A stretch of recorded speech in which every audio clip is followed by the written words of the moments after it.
무시하던 사람도 공손하게 만드는 말의 힘. 서로 말 한마디가 만드는 기적. 지금 이 순간 여러분을 무시하던 사람이 갑자기 공손하게 인사하는 모습을 상상해보세요. 어떤 기분이 드시나요? 속이 시원하면서도 한편으로는 신기하지 않으신가요? 놀랍게도 이런 변화를 만들어낼 수 있는 방법이 실제로 존재합니다. 그것도 아주 단순한 말 한마디로 말이죠. 말이 바뀌면 관계가 바뀝니다. 관계가 바뀌면 인생이 바뀝니다. 여러분 곁에 여전히 여러분을 얕잡아 보는 사람이 있다면 오늘의 이야기를 끝까지 들어보시기 바랍니다. 우리가 사람을 대할 때 상대방이 나를 무시하지 못하게 하는 가장 효과적인 방법은 권위나 힘으로 누르는 것이 아닙니다. 바로 내 말 속에 담긴 태도입니다. 말에는 사람의 생각이 녹아있고 그 사람의 품격이 묻어납니다. 그렇기에 무시당하지 않으려면 무시당하지 않는 말을 할 줄 알아야 합니다. 일장 존중을 부르는 첫 번째 말, 그건 제가 생각할 문제입니다.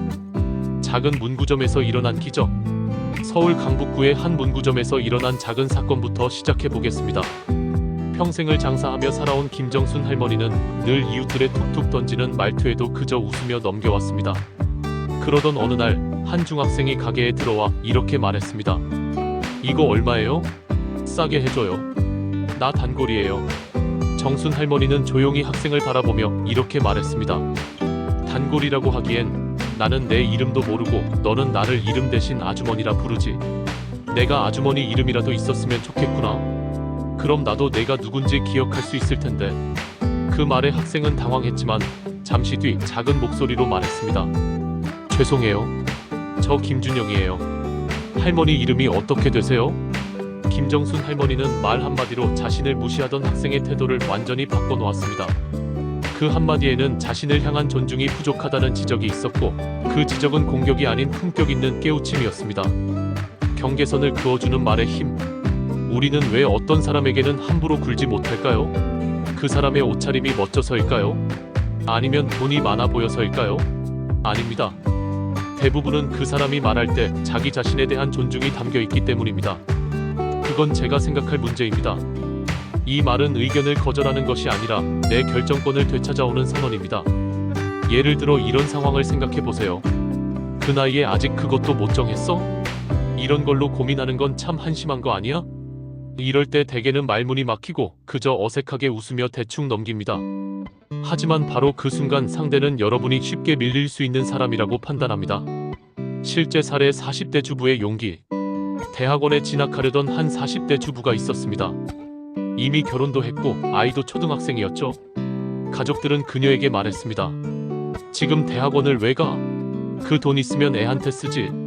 괜히 고집 부리지 말고 현실 좀 봐. 그녀는 많이 흔들렸습니다. 하지만 결국 이 말을 꺼냈습니다. 그건 내가 생각하고 결정할 문제야. 내 삶이니 책임도 내가 지는 거지. 그리고 그녀는 대학원에 진학했고 지금은 상담심리 분야에서 많은 사람을 도우며 살아가고 있습니다. 사용법과 주의사항. 이 말을 효과적으로 사용하려면 몇 가지 원칙이 있습니다. 감정을 섞어버리면 싸움이 됩니다. 차분하게 말해야 합니다. 정중하면서도 단단하게 흔들림 없는 목소리가 중요합니다. 반복하지 말고 딱 한 번만 여러 번 말하면 오히려 약해 보입니다. 상대도 느낍니다. 아, 이 사람은 쉽게 꺾이지 않겠구나. 그래서 그 다음부터는 쉽게 여러분에게 무례하게 굴지 못합니다. 철학자 마르쿠스 아우렐리우스는 말했습니다. 타인의 판단을 두려워하지 마라. 그들이 뭐라고 하든 그건 그들의 몫일 뿐이다. 이장 품격을 지키는 두 번째 말. 그 말 다시 한번 생각해주면 좋겠어요. 무례함에 맞서는 우아한 방법. 누군가가 여러분을 향해 곱지 않은 눈빛으로 말합니다. 그렇게까지 할 필요는 없잖아. 넌 왜 그렇게 유난이야? 그걸 진지하게 받아들이는 사람이 어디 있어? 이런 말들을 들으면 당황스럽고 한편으로는 억울한 마음이 듭니다. 특히 상대가 가까운 가족이나 친구일수록 그 말은 더 깊이 박혀 마음을 상하게 하죠. 여기서 여러분이 쓸 수 있는 두 번째 말이 있습니다. 그 말 다시 한번 생각해주면 좋겠어요. 이 말은 정중하면서도 상대에게 경각심을 주는 표현입니다. 직설적이진 않지만 상대의 무례함을 분명히 짚어주는 문장이기도 하죠. 회의실에서 일어난 변화. 어느 중년 여성 오영자 씨의 이야기입니다. 직장에서 오랫동안 묵묵히 일했지만 말수가 적고 화려하지 않다는 이유로 동료들에게 종종 무시당하곤 했습니다. 회의 시간에 그녀가 의견을 내면 이런 말이 날아왔습니다. 그건 좀 엉뚱하지 않아요? 그런 건 현실적이지 않아. 심지어 남자 동료는 누님은 그냥 조용히 계시는 게 라고 말하기도 했습니다. 그녀는 가슴이 철렁했지만 그날만큼은 참지 않았습니다. 그 동료를 향해 차분히 말했죠. 그 말 다시 한번 생각해주면 좋겠어요. 지금 제가 들은 그 말이 과연 적절했는지 되돌아봐주면 좋겠습니다. 그 말이 끝나자 회의장은 조용해졌고 그 동료는 무안한 듯 입을 다물었습니다. 그 뒤로 그는 그녀 앞에서 말조심을 하게 되었고 다른 동료들도 영자 씨를 대하는 태도가 달라졌습니다. 말의 힘과 품격. 이 한 문장 그 말 다시 한번 생각해주면 좋겠어요는 무례함에 맞서면서도 품격을 잃지 않는 방법입니다. 이 말은 공격이 아닙니다. 하지만 방어도 아닙니다. 이 말은 상대에게 당신의 말이 지금 선을 넘었습니다 라는 신호를 주는 동시에 하지만 나는 당신을 모욕하지는 않겠습니다 라는 뜻도 담겨 있습니다. 그래서 듣는 사람은 어떤 면에서는 더 불편해지고 자신의 말을 곱씹게 됩니다. 중국 고전 논어에서도 공자는 말했습니다. 말은 곧 그 사람이다. 말을 보면 그 사람의 됨됨이를 알 수 있다. 그 사람의 됨됨이를 지키는 것은 결국 여러분이 어떤 말로 반응하느냐에 달려 있습니다. 말로써 관계를 망치지 않으려면 말로써 경계를 지켜야 합니다. 3장 관계를 바꾸는 세 번째 말. 그 말 마음에 담아두겠습니다.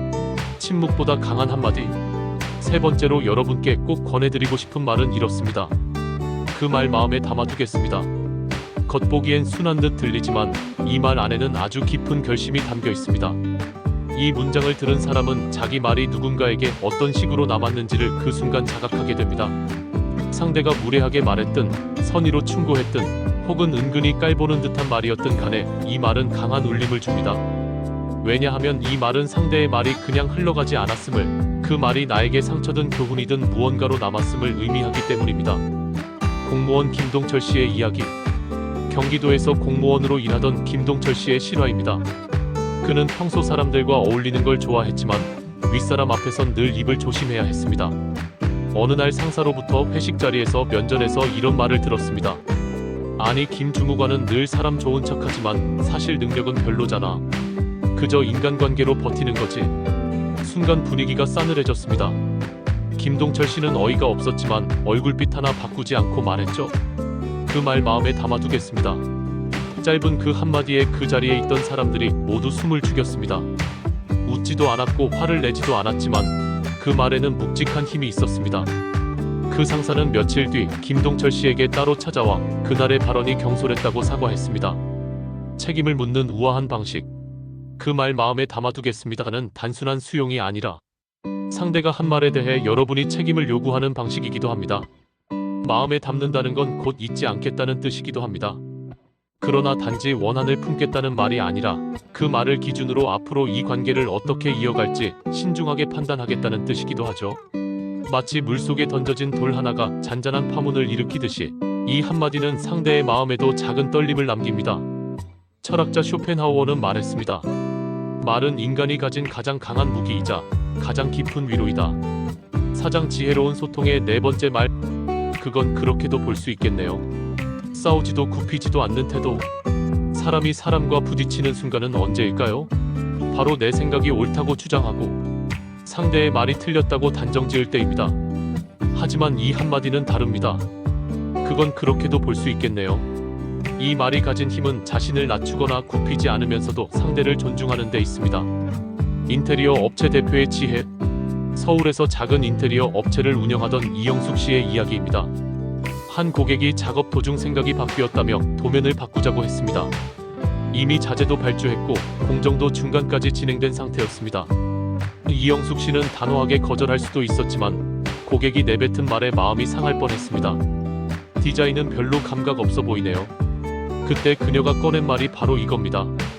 그건 그렇게도 볼 수 있겠네요. 하지만 이 디자인은 요즘 고객층에서 꾸준히 요청받고 있는 방식입니다. 이 말에 고객의 표정이 누그러졌고 둘 사이의 분위기가 바뀌기 시작했습니다. 싸우지도 무릎 꿇지도 않았습니다. 오히려 상대의 시선을 인정해주면서 자신의 전문성을 자연스럽게 드러낸 것이죠. 조화를 이루되 똑같아지지 않는 법. 이 말은 마치 나는 당신의 말을 들었습니다. 그렇지만 나는 내 의견도 갖고 있습니다라는 성숙한 태도의 표현입니다. 사람과 사람 사이의 불편함은 반드시 싸워서 이겨야만 끝나는 것이 아닙니다. 오히려 한 발짝 물러서 상대의 시선으로 들어가 보는 순간 진짜 대화가 시작됩니다. 공자의 말이 떠오릅니다. 군자는 조화를 이루되 똑같아지려 하지 않는다. 우리는 똑같아질 수 없습니다. 하지만 서로 다름을 인정하면서 조화를 이룰 수는 있습니다. 바로 그런 태도에서 나오는 말이 그건 그렇게도 볼 수 있겠네요입니다. 오장 마음을 어루만지는 5번째 말. 괜찮아요. 저도 그런 적 있어요. 상처를 치유하는 말의 힘. 마지막으로 소개할 말은 가장 짧고 가장 강력하면서도 관계를 확 바꿔주는 한마디입니다. 괜찮아요. 저도 그런 적 있어요. 이 짧은 말은 사람 마음을 한순간에 누그러뜨리고 부끄러움을 안아주는 말입니다. 누군가가 실수했을 때, 망신을 당했을 때, 눈치를 보고 있을 때, 이 한마디를 건네면 그 사람은 다시 고개를 들 수 있습니다. 노년 부부의 화해. 제가 상담하던 노년 부부의 이야기입니다. 남편은 평생을 공직에 있으면서 무뚝뚝하고 말수가 적었고, 아내는 말이 많고 감정 표현이 풍부한 사람이었습니다. 어느 날 아내가 남편에게 말했습니다. 당신은 왜 그렇게 표현을 안 해요? 내가 얼마나 서운한지 알아요? 눈물을 흘리는 아내를 보며 남편이 작은 목소리로 이 한마디를 꺼냈습니다. 괜찮아요. 나도 사실 그걸 잘 못해요. 그리고는 이렇게 이어졌습니다. 당신이 서운한 거 나도 알아요. 나도 내 마음을 제대로 표현하지 못한 걸 오래 미안했어요. 아내는 그 말을 듣고 펑펑 울었습니다. 서운함보다 그 미안함이 훨씬 더 크게 다가왔던 겁니다. 공감의 힘. 인간은 실수 앞에서 본능적으로 방어적이 됩니다. 나를 욕하진 않을까? 무시하진 않을까? 두려워지니까요. 그때 이 말을 듣는다면 그 사람은 비로소 편안해지고 자기를 다시 믿기 시작합니다. 우리는 때로 완벽한 설명보다 공감 한 줄이 사람을 살립니다. 그 사람이 실수했을 때 또는 마음이 약해졌을 때 괜찮아요. 저도 그런 적 있어요 라는 한마디로도 사람의 자존감은 회복됩니다. 사람과의 거리, 말 한마디가 줄여줍니다. 그게 진심이 담긴 말이라면 더더욱 그렇습니다. 결론 말 한마디로 천냥 빚을 갚는 법. 말 한마디로 천냥 빚을 갚는다는 말은 단지 듣기 좋은 옛말이 아닙니다. 지금 이 순간에도 우리의 하루를 바꿀 수 있는 현실적인 진리입니다. 오늘 여러분과 함께 나눈 5가지 말을 다시 정리해 보겠습니다. 그건 제가 생각할 문제입니다. 내 결정권을 되찾는 말. 그 말 다시 한번 생각해주면 좋겠어요. 품격 있게 경계를 그어주는 말. 그 말 마음에 담아두겠습니다. 상대에게 책임을 묻는 우아한 방식. 그건 그렇게도 볼 수 있겠네요. 조화를 이루되 굽히지 않는 지혜. 괜찮아요. 저도 그런 적 있어요. 상처를 치유하고 관계를 회복시키는 말. 이 5가지는 사람을 살리고 관계를 바꾸고 존중을 불러오는 말입니다. 실천을 위한 제언. 이 말들을 자주 하세요. 사람은 여러분이 말을 잘해서 기억하는 것이 아니라 그 말을 들었을 때의 감정을 기억합니다. 여러분의 말이 누군가의 마음을 감쌀 수 있다면 그것이 곧 존경받는 사람으로 가는 첫걸음입니다. 오늘 이 글을 읽으며 마음속에 떠오른 사람이 있으시다면 그 사람에게 이 중 한 가지 말이라도 건네보세요. 말은 마음의 다리입니다. 그 다리를 먼저 놓는 사람이 마음을 얻는 법입니다. 여러분의 말이 따뜻해지면 세상도 조금 더 부드러워집니다. 마음이 닿는 말, 그 한마디로 여러분의 하루가 달라지길 바랍니다. 기억하세요. 무시하던 사람도 공손하게 만드는 것은 큰 권력이나 지위가 아닙니다. 바로 여러분의 말 속에 담긴 품격과 지혜입니다.